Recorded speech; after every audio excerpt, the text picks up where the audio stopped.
Alright, so this is it for the DCC wrap up.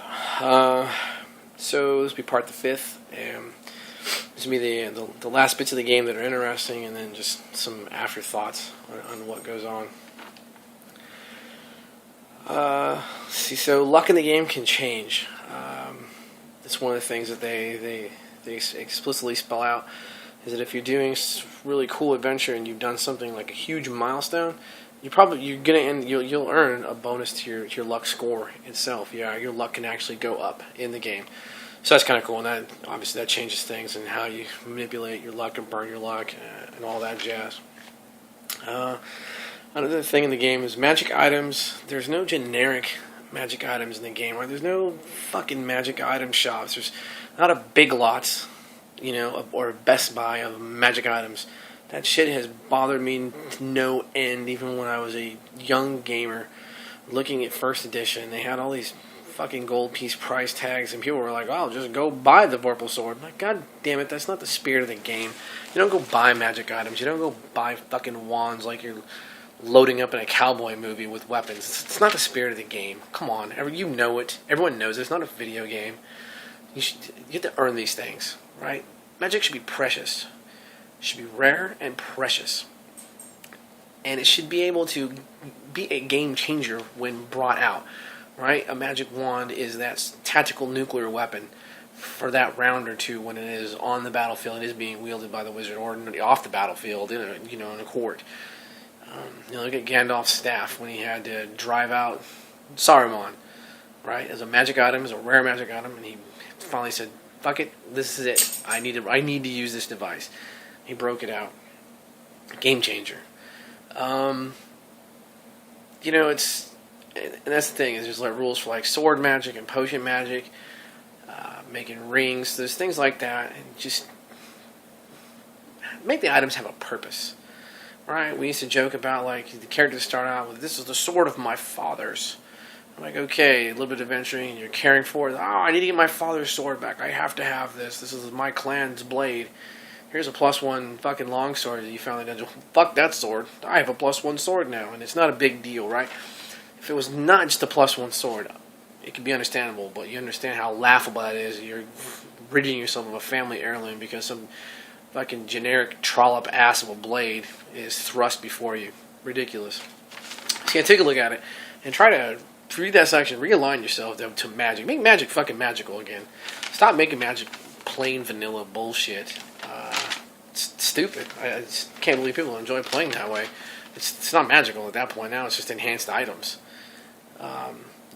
So they have in their monster section, they do something that's near and dear to my heart. I'm glad to see someone else does it. I thought I was kind of crazy at first. They have the monster versus a monster. Right, so if I run a game, even in Pathfinder, right, D&D, whatever, you are not going to face a goddamn tribe of Minotaurs. You're not going to fighting all the goddamn Minotaurs on, the planet. But you will face the Minotaur. I'm not going to increase its challenge rating. I'm not going to increase anything about it. But for purposes of that world, in that moment, that is the Minotaur.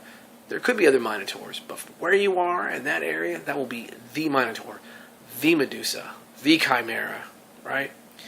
That's you make some of these monsters special again, right? Don't use them as cannon fodder or some bullshit because you want to put a bunch of dolls on the table and have the party walk through them and massacre things. It's not what it's for. The game is, it's about conflict, but conflict comes in a variety of delivery methods. Combat's only one. So I was glad to see they do that. And they spice up variety for humanoids. There's little charts and stuff you can actually go through. And James Rogge, Lamentation of the Flaming Princess, he actually has a book out that kind of does that, like randomly determines some of these humanoid things. And you go through there, and here's the body part of this, that. It's up to you. It's totally up to you. I wouldn't use it. Whatever. Descriptions are better. It's just solid kind of generic fantasy stuff sometimes. But was spiced up with your own stuff. Don't randomize things unless you're on the fly and you're doing something wild. But the variety in the undead is the one thing that I do enjoy, and it's some random stuff, and you're like, oh, okay, here we go. I'm gonna, here's the undead. These skeletons function differently. Here's what happens when you crush the skeleton into dust. It explodes. Oh, shit, shocker. That's too bad. So you can really step up the game a little bit. Dragons. So finally, whew, man, there is a game out there that has had the balls to make dragons dragons. They are not fucking lizards with funny breath. They're not humorous. They're not any of that shit.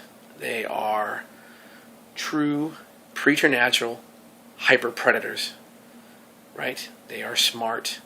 They have random breath weapon types. There's no red dragons only have fire. Nah, that's no guarantee.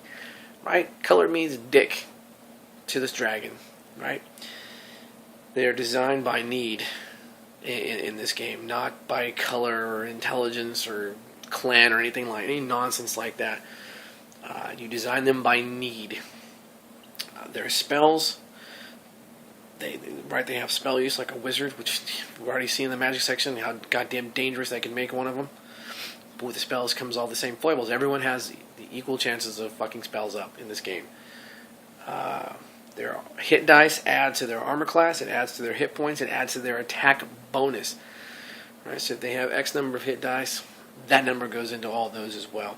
They have what you'd expect: claws and bites, the breath weapons, the tails. They can do it all. On top of that, the older they get, they start getting special martial powers. There's a table for that, and you add these martial powers, and you can know by age how many they're going to have.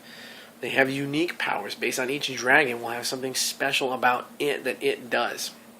It does really well. Again, man, dragons are no longer bitches of the game world. We're just that goddamn the AD&D second edition. When one of the first pictures you see is a group of chucklehead adventurers with that tiny ass dragon standing by the tree, like, look what we did, we kicked its ass. Right? None of that, man. When you come up with a battle with a dragon in DCC, you will know you had a battle with a goddamn dragon in DCC. And you're going to tell tales about that for a long time. The bards of the world will know your names. It is going to be epic. Even if it's a small dragon, it is going to be epic.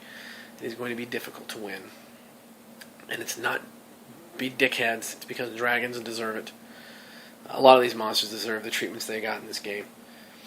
So, appendices. So there's quite a few appendices. The main appendices that are really there, that are right in front of concern for someone running the game or even playing the game, is Appendix C for curses. There are curses in the game. That one of the NPCs that they have done up is a witch. Witches know how to curse people.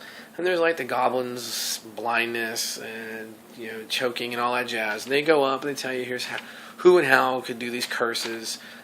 They're really fun, so it adds that one more step of like, hey, she just yelled something at us in a crazy ass language. We don't know what it is. Oh my god, I can't fucking see when I woke up. That kind of thing, right? And that adds to the adventure, adds that role playing experience. And then the party's like, oh my god, why can't our fighter see now? And you start backtracking. It can become a mystery. It can become a pseudo horror. A lot of ways you can take a curse. It doesn't have to be one of those things on the battlefield just to screw the party over when they're fighting you. Appendix N is in this game, and you just can't escape it from us. I know it is there.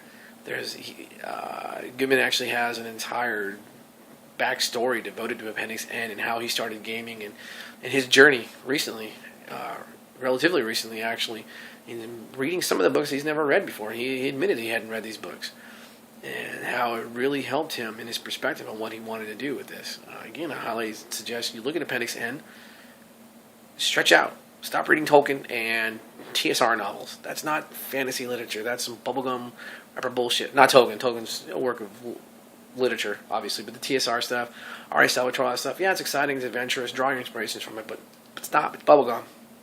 Go back. Go way back. Read these things. I'm reading right now Three Hearts, Three Lions, right? And it is, I know you saw Gardner Games when he said it, it is no shit the genesis of the Paladin class in Dungeons and Dragons. It is amazing to see that, and it's a really good read. Actually, it's a very good read. So go back, read them, reread them. There are things in Appendix N that I haven't read, just because I was a persnickety little shit too. But that was when I was a teenager. Eventually, I stretched myself out and said, you know what, if these inspired something that I love, I probably should learn more about it. Appendix P is for poisons. Different poisons in the game, how to use them, how to apply them. Thieves take note. You do a lot of damage with a poison, man. It's not quite as close to Pathfinder, but not quite as pussified as Pathfinders. There are serious consequences for being poisoned in this game, or misusing poison in this game. So Appendix R is for rules. That's what we're going to take to our close. So this section talks about what they left out of the game that can be added into the game, should you so wish. Skills, feats, prestige classes. All these key words should sound very familiar to modern gamers. This game is easily adaptable and changeable. It's your game. That's what people keep forgetting when we have these dialogues and these so-called debates on styles and systems and methodologies. It's your game. Stop being beholden to a goddamn company who just wants to sell you more shit. Stop. I made a discussion and I brought up the point that the reason we see so much nonsense in all these books, people keep bitching, I gotta keep buying these books, is because players are inventive. Not a single person that is watching these videos and stuff is not inventive. The problem is that people do not want to be confrontational. And so if they want their warrior to run up the wall, backflip off the wall, and while he's backflipping to stab some son of a bitch with a sword through the back of his neck, they have to wait for a fucking book to come out from Paizo or Watson that says, yes, that is now a feat and you can do it. Why? You don't need that. You seriously don't need that. It's an easy adjudication on the part of yourself and the game master. Stop waiting for them to tell you how you can play your game. And if you don't have the imagination and the ability to adjudicate shit like that and provide bonuses and penalties and ask for the right checks and the right maneuvers, maybe you need to find a new hobby or do something a little bit different in this hobby. I know it sounds harsh, but man, that's what the whole point of this hobby began with people sitting around shooting the shit and wanting to do something outside of the box, right? They thought outside the box and were like, man, what if these guys leading the armies actually went into these areas and were kicking ass by themselves? And so you see how it starts developing that genesis. Do that. I implore you. I'm going to read a few things. Actually, this is from DCC, and it's actually very poignant. So it's a section called Admonitions. So, the judge is always right. Let the rules bend to you, not the other way around. Right? Very important. Fucking rules, lawyers. Always roll your dice in public. Let the dice fall where they may. As the saying goes, the players will learn fear as they trust in the objectivity of your combat encounters. Don't just hear the first part and stop listening. The objectivity of your combat encounters. Listen to the whole thing, people who hate OSR style things. Let the characters die if the dice so dictate. Nothing is as precious as a PC's life when it can be taken away. And nothing is so unchallenging as a game where the players know the judge will not kill their characters. That is true. I know it doesn't sound like a death is not the end. If your character dies, they don't have to be dead. It opens up so many avenues. Instead of raging at the table and tearing up your character sheet or weeping in a corner or whatever the hell it is you do because your precious doll died, think outside the box. Jesus Christ. The last one. Fear no rule. I know you will homebrew this game. I trust it will remain recognizable but different from as I conceived it. Such is as it should be. So that's pretty much what it is with this. And there is one more quote that I will read you as I sign off on this. If you're not sure the game is for you and you're like, oh, the funnel sounds kind of stupid. I don't like zero level. You probably never played it, right? So don't judge things. Give it a whirl, right? Go spear the rules as written and see how it pans out for you and your group. You might surprise yourself, actually, if you stop being beholden, to certain things and certain ways of thinking and stretch out. Hell, it took me a while. I used to be one of those kids who was, if it didn't say D&D on it, I didn't fucking want it.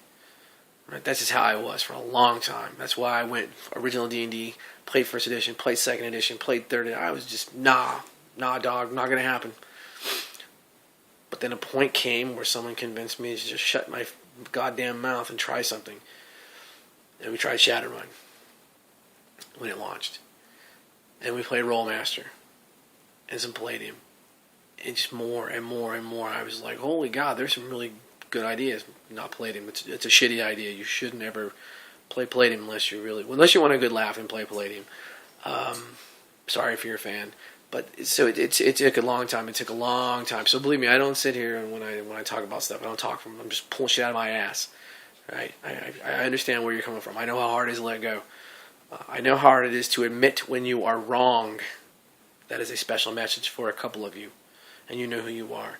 When you are wrong, admit it. That's all it takes. It's easy. That's grown-up world, right? So here's the end quote. Something that you can keep in mind when you think about DCC and whether or not you would like to play it or try it out. What a man calls free will is but options remaining after the gods and fate have decided what to do.